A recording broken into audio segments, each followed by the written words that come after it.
আজকে বন্ধুরা নতুন রেসিপি হবে। আজকে মাশরুম রান্না হবে। তা কড়াতে জল নিয়ে নিয়েছি, জলটা গরম হলে এতে মাশরুমটা দিয়ে দেবো সেদ্ধ করার জন্য। জল গরম হয়ে গেছে, এবারে মাশরুমগুলো দিয়ে দেবো জলেতে।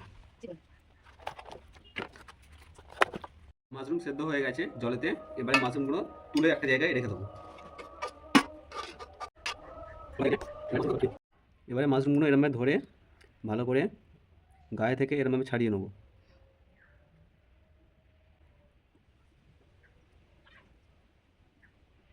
এরকমভাবে দু চালা করে পিস পিস করে নেবো, যেগুলো বড় বড় সেইগুলো 3 পিস করে নেবো।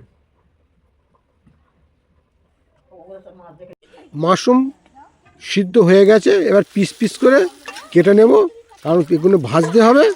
কড়ায় তেল দিয়েছি, তেল দিয়ে মাশরুমগুলো দিয়ে দিলাম, তারপরেই একটু পেঁয়াজ দিলাম, একটু আদা দিলাম, একটু রসুন বা পরিমাণ মতন দিলাম, পরিমাণ মতন লবণ দিলাম, একটু সামান্য পরিমাণে ঝাল হলদি দিলাম, দিয়ে এগুলো ভেজে নিয়ে নামিয়ে নেব।